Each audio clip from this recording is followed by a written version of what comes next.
ശബരിമല മണ്ഡല മകരവിളക്ക് മഹോത്സവത്തിന് ഇന്ന് തുടക്കമാകും. ഇന്ന് വൈകുന്നേരം 4 മണിക്ക് PN മഹേഷ് നമ്പൂതിരി നട തുറന്ന് ദീപം തെളിയിക്കും. പുതിയ ശബരിമല മാളികപ്പുറം മേൽശാന്തിമാരും ഇന്നാണ് ചുമതലയേൽക്കുക. ശബരിമലയിൽ ഒരു ഭക്തനും ദർശനം നടത്താൻ കഴിയാതെ മടങ്ങേണ്ടി വരുന്ന സാഹചര്യം ഉണ്ടാകില്ലെന്ന് Devaswom board president PS Prashanth 24നോട് പറഞ്ഞു. കഴിഞ്ഞ പ്രാവശ്യത്തിൽ നിന്നും വ്യത്യസ്തമായി ഇപ്രാവശ്യം 18 മണിക്കൂറാണ് നമ്മളിപ്പോൾ തുടക്കം മുതലേ ദർശന സമയം കൂട്ടിയിരിക്കുന്നത്. ഇവിടെ എത്തുന്ന ഭക്തർക്ക് പരമാവധി പേർക്ക് ദർശനം നൽകുക എന്നുള്ളത് തന്നെയാണ് അതിൻ്റെ ഒരു ലക്ഷ്യമെന്ന് പറയുന്നത്. അതിന് തുടക്കം മുതലേ ഞങ്ങളോട് ബഹുമാനായ തന്ത്രിയും മേൽശാന്തിമാരും ഒക്കെ ഞങ്ങളോട് സഹകരിക്കുകയാണ്. എന്തായാലും ഇവിടെ എത്തുന്ന ഭക്തർക്ക് ഒരു അസൗകര്യം ഉണ്ടാകാതെ എല്ലാ സൗകര്യങ്ങളും ചെയ്യുവാനുള്ള ശ്രമത്തിൻ്റെ ഭാഗമായിട്ടാണ് നമ്മൾ മുന്നോട്ട് പോകുന്നത്. പക്ഷെ നമ്മൾ മനസ്സിലാക്കേണ്ടത് ഒരു നഗരമധ്യത്തിൽ സ്ഥിതി ചെയ്യുന്ന ഒരു ക്ഷേത്രം പോലെയല്ല. ഒരുപാട് പരിമിതികൾ, ഭൂമിശാസ്ത്രമായ പരിമിതികൾ, പിന്നെ പാരിസ്ഥിതികമായ വെല്ലുവിളികൾ ഒക്കെ ഇവിടെ ഉണ്ട്. എങ്കിലും അതിനകത്ത് നിന്നുകൊണ്ട് പരമാവധി സൗകര്യങ്ങൾ ഒരുക്കുവാനാണ് ഞങ്ങൾ ശ്രമിച്ചിട്ടുള്ളത്. നല്ലൊരു ദർശന സൗഭാഗ്യം ഭഗവാനെ കണ്ട് തൊഴുതു പോകാനുള്ളൊരു സംവിധാനം ഉണ്ടാകുമെന്നാണ് ഞങ്ങൾ വിശ്വസിക്കുന്നത്. ശബരിമല സന്നിധാനത്ത് നിന്ന് MG പ്രതീഷും പമ്പയിൽ നിന്ന് അജീഷ് ജയകുമാർ നമുക്കൊപ്പം ചേരുകയാണ്.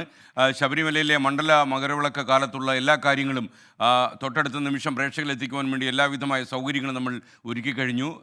ഒരു ഭക്തനും ഒരുപക്ഷേ ശബരിമലയിൽ നിന്നുള്ള ദൃശ്യങ്ങൾ നഷ്ടമാകില്ല എന്ന കാര്യത്തിൽ നമ്മൾ ഉറപ്പുവരുത്തി കഴിഞ്ഞു. MG പ്രതീഷ് ശബരിമല സന്നിധാനത്ത് നമുക്കൊപ്പം ആദ്യം ചേരുന്നു. Pratheesh, good morning. And Ajeesh പമ്പയിൽ നിന്നാണ്. Good morning.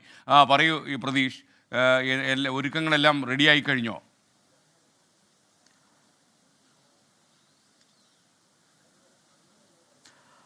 ഐസ്കീൻ, good morning. Mandala Makaravilakku തീർത്ഥാടനത്തിനോടനുബന്ധിച്ച് ശബരിമലയിൽ ഒരുക്കങ്ങൾ എല്ലാം പൂർണ്ണമായിട്ടുണ്ട്. ഇന്ന് ഉച്ചയ്ക്ക് 1 മണി മുതലാണ് പമ്പയിൽ നിന്ന് തീർത്ഥാടകരെ ശബരിമല സന്നിധാനത്തേക്ക് കടത്തിവിടുന്നത്. നേരത്തെ 5 മണിക്കാണ് ശബരിമല നട തുറക്കാൻ തീരുമാനിച്ചതെങ്കിൽ പക്ഷേ ഇന്ന് 4 മണിക്ക് നട തുറക്കാനാണ് നിലവിലെ തീരുമാനം. കാരണം ആദ്യ ദിവസമായി ഇന്ന് തന്നെ വെർച്വൽ ക്യൂ വഴി 30,000 തീർത്ഥാടകർ ബുക്ക് ചെയ്തിട്ടുണ്ട്. അതുകൊണ്ട് തന്നെയാണ് ഈ ദർശന സമയം 1 മണിക്കൂർ നീട്ടിയിട്ടുള്ളത്. 4 മണിക്ക് ഈ തന്ത്രി ഒപ്പം ശബരിമല മേൽശാന്തി PN മഹേഷ് നമ്പൂതിരിയുടെയും നേതൃത്വത്തിൽ ശബരിമല നട തുറക്കും. ഈ ശ്രീകോവിൽ നിന്ന് ദീപം തെളിയിച്ചുകൊണ്ടാണ് ശബരിമല നട തുറക്കുന്നത്. ഒപ്പം തന്നെ ഈ ശബരിമല പുതിയ മേൽശാന്തിമാർ, ശബരിമലയിലെയും മാളികപ്പുറത്തെയും പുതിയ മേൽശാന്തിമാരും ഇന്ന് ചുമതലയേൽക്കും. ശബരിമല മേൽശാന്തിയായി അരുൺകുമാർ നമ്പൂതിരിയും മാളികപ്പുറം മേൽശാന്തിയായി വാസുദേവൻ നമ്പൂതിരിയുമാണ് ചുമതല ഏൽക്കുന്നത്. നാളെയാണ് വൃശ്ചികം 1. നാളെ പുലർച്ചെ 3 മണിക്കായിരിക്കും ശബരിമല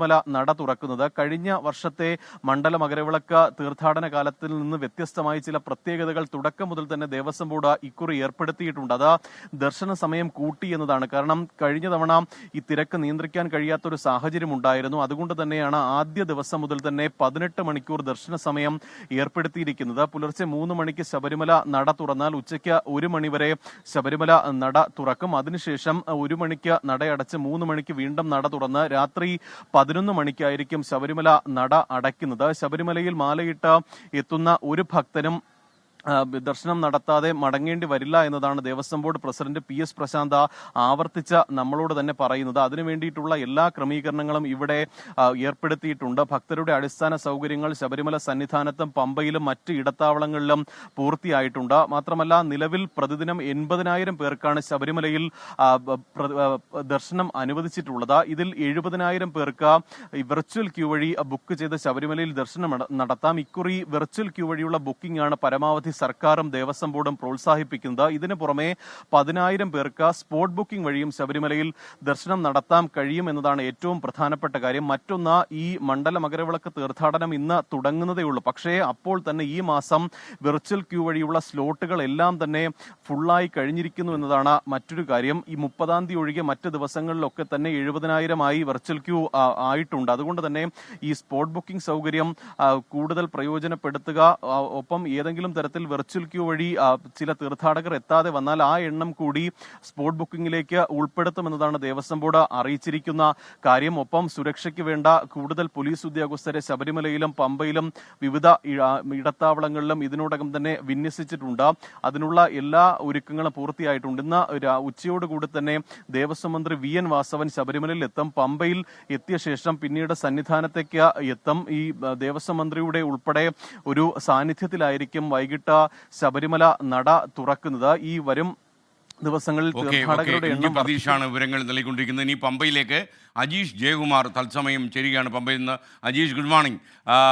ശബരിമല പമ്പയിലൊക്കെ തന്നെ ഭക്തന്മാർ നിറഞ്ഞു കവിഞ്ഞു എന്നാണ് ഞാൻ മനസ്സിലാക്കുന്നത്. വിവരങ്ങൾ എന്തൊക്കെയാണ്?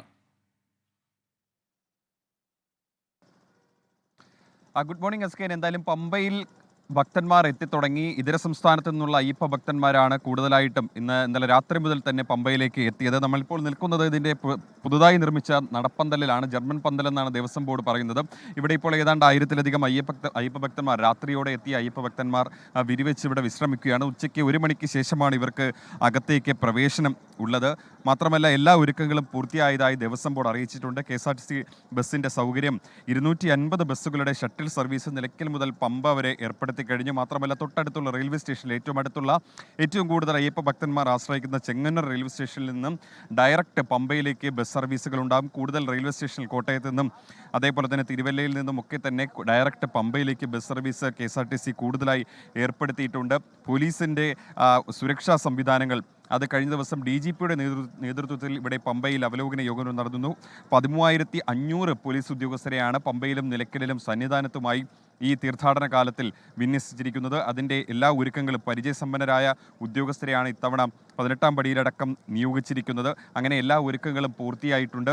മാത്രമല്ല ഈ സ്പോട്ട് ബുക്കിങ്ങിൻ്റെ കാര്യം നേരത്തെ MG പ്രതീക്ഷിച്ച് പറഞ്ഞതുപോലെ തന്നെ എല്ലാവരും നിർബന്ധിതമായി ആധാർ കാർഡ് കൊണ്ടുവരണമെന്ന്, അല്ലെങ്കിൽ ആധാറിൻ്റെ പകർപ്പ് കൊണ്ടുവരണമെന്ന് ദേവസ്വം ബോർഡ് ആവശ്യപ്പെട്ടിട്ടുണ്ട്. കാരണം ഈ വിർച്വൽ ക്യൂ വഴി ബുക്ക് ചെയ്യാത്തവർ അതിൻ്റെ ആ സ്ലോട്ടുകൾ, ഒഴിവുവരുന്ന സ്ലോട്ടുകൾ സ്പോട്ട് ബുക്കിങ്ങിലേക്കായിരിക്കും ഏർപ്പെടുത്തിയിട്ടുണ്ടാവുക. 3 സ്ഥലങ്ങളിലാണ് സ്പോട്ട് ബുക്കിങ്ങിൻ്റെ സൗകര്യമുള്ളത്. അത് പമ്പയിലും വണ്ടിപ്പെരിയാറിലും സത്രത്തിലും എരുമേലിയിലുമാണ്. ഇങ്ങനെ 3 സ്ഥലങ്ങളിലാണ് സ്പോട്ട് ബുക്കിങ്ങിനുള്ള സൗകര്യം ഒരുക്കിയിട്ടുള്ളത്. അവർക്ക് ഈ ID കാർഡ് നൽകിയ ശേഷം ഈ പമ്പയിലേക്ക് അല്ലെങ്കിൽ സന്നിധാനത്തേക്ക് ദർശന സൗകര്യമുണ്ട്. എന്തായാലും എല്ലാ ഒരുക്കങ്ങളും പൂർത്തിയായി കഴിഞ്ഞു. മറ്റൊരു തീർത്ഥാടന കാലത്തിന് കൂടി പമ്പയും സന്നിധാനവും ഒരുങ്ങിക്കഴിഞ്ഞു. ഓക്കെ, അജീഷ് ജയകുമാറാണ് ശബരിമല പമ്പയിൽ നിന്ന് നമുക്കൊപ്പം ചേർന്നത്.